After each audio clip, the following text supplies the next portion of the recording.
जीवन में आप लोगों को ऐसे अनुभव से गुजरना पड़ा है, इतनी छोटी आयु में, वो भी दूर, अकेले।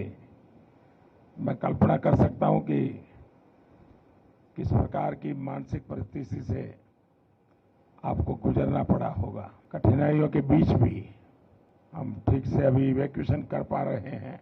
हम लोग तो उम्मीद भी छोड़ दिए थे कि वापस इंडिया जा पाएंगे, क्योंकि 2 मार्च की हम लोग की फ्लाइट थी जो कि कैंसिल हो गई थी। जब इंडियन एम्बेसी और गवर्नमेंट वर्क किए तो हम लोग को एक नया उम्मीद मिला कि वापस इंडिया जा पाएंगे। All thanks to Indian government. I don't think कि विदाउट इंडियन गवर्नमेंट हेल्प हम इंडिया वापस सेफली आ पाते। हमारी इंडियन गवर्नमेंट ने बहुत अच्छी सुविधाएं दी। हमारे लिए फ्लाइट्स अवेलेबल थे, हमें एयरपोर्ट जाने का एकदम आराम से सुविधाएं मिली, खाने पीने कोई दिक्कत नहीं हुआ। बहुत अच्छे से हमारे बाकी सारे स्टूडेंट जो फंसे हुए थे वो कल भी लैंड कर गए हैं, कुछ आज लैंड कर गए हैं। थैंक यू मोदी सर, हम लोगों ने बहुत आराम से हम वहाँ से निकल गए हैं। बॉर्डर क्रॉस करने के बाद इंडियन एम्बेसी ने हमें बहुत ही सुरक्षित तरीके से हमारे कंट्री में पहुंचाया। तो मैं हमारे प्रधानमंत्री नरेंद्र मोदी जी यानी कि आपका बहुत ही धन्यवाद कहना चाहूँगी कि आपने मुझे मेरे घर तक सुरक्षित पहुंचाया, और मुझे विश्वास है कि और भी जो बच्चे फंसे हैं आप उन्हें भी जल्द से जल्द उनके घर पहुंचा देंगे।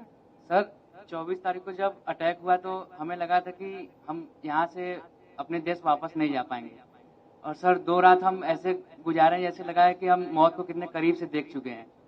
बट सर मुझे गर्व है कि मैं भारत देश का वासी हूँ, और गर्व है मुझे यहाँ के सरकार पे, शराब पे। और सर सबसे ज्यादा गर्व मुझे महसूस होता है अपने तिरंगे पर।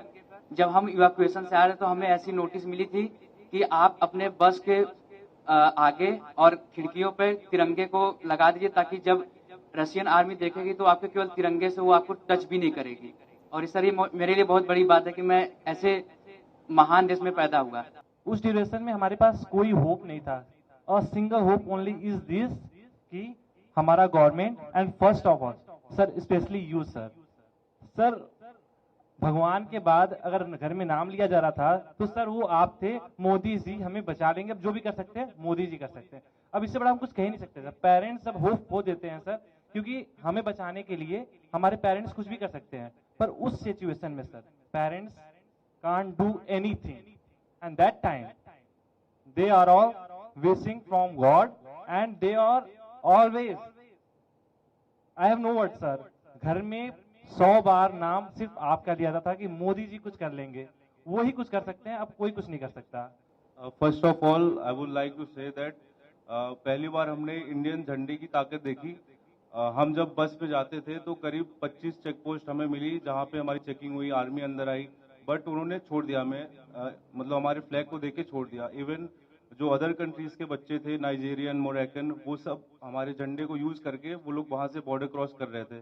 तो sir thank you so much for evacuating us, thank you so much sir. मेरी दादी ने मुझे ये बोला था कि क्योंकि मेरे फादर आर्मी में है, तो उन्होंने बोला था कि तुम्हारे पिताजी ने तो ये वॉर नहीं देखा जो तुम फेस करके आ रही हो, लेकिन उन्होंने ये कहा कि मोदी सरकार जी पे पूरा भरोसा है कि अगर कोई नहीं तो वो तो आपको जरूर ही निकाल देंगे। जब अटैक हुआ था 24 को, तो 25 को हम सारे राशन की लाइन में लगे। हमें लगा कि 1 हफ्ते लग जाएंगे हमें इवैक्यूएशन के लिए, लेकिन हमें 26 को ही मैसेज आ गया कि आज आपका इवैक्यूएशन है। हम बॉर्डर पहुंचे, फिर वहां से हम रोमानियन बॉर्डर को क्रॉस किया, और फिर वहां से इंडियन एम्बेसी ने हमारा बहुत साथ दिया। हमें तुरंत इवैक्यूएट किया गया, फ्री फ्लाइट्स, फ्री एवरीथिंग। मेरे पास तो इंडियन करेंसी भी नहीं थी लाने के लिए कुछ भी। तो हम लोग सो ही नहीं पा रहे थे कि अटैक हो गया, अब हम लोग के साथ भी कुछ भी हो सकता है।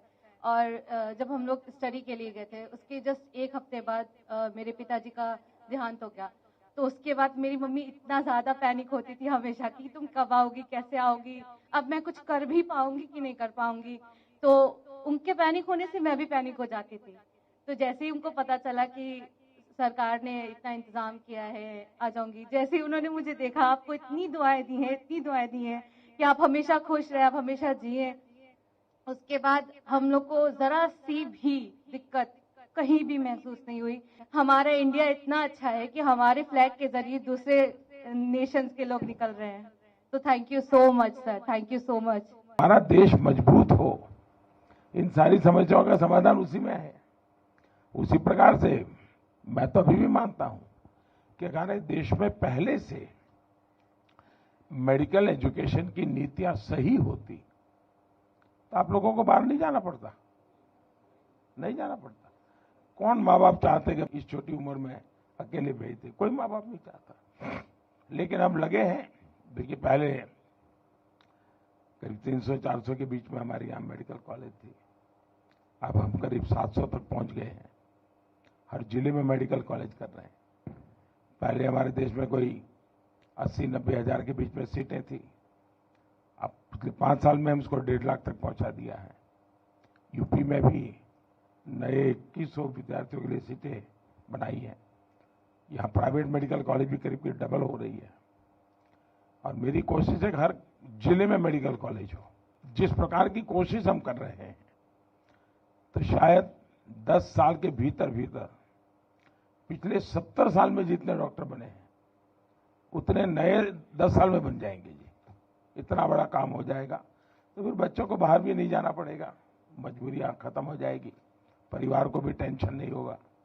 तो मेरी ये कोशिश है। लेकिन अच्छा है, सबको ये बताइए कि भाई देश के लिए तो कुछ न कुछ करते रहना चाहिए। समाज का कर्ज कभी भूलना नहीं चाहिए। तो इस संकट के समय स्वाभाविक है, क्योंकि अगर कोई बच्चा गुस्सा भी करता है तो मैं मानता हूं ये स्वाभाविक है। भाई, इतनी मुसीबत से आया है और इतनी ठंड में इतना चलना, तो ये बहुत स्वाभाविक है। अगर किसी बच्चे को, उसके माँ बाप को भी अगर गुस्सा है, इवन मेरे लिए, तो भी मेरा मत है कि उसका एक गुस्सा जायज है, जायज है। खैर, जब समझेगा, मन शांत होगा, तो फिर प्यार भी करेगा। चलिए, बहुत बहुत धन्यवाद। आपके परिवार को भी मेरी बहुत शुभकामनाएं भैया।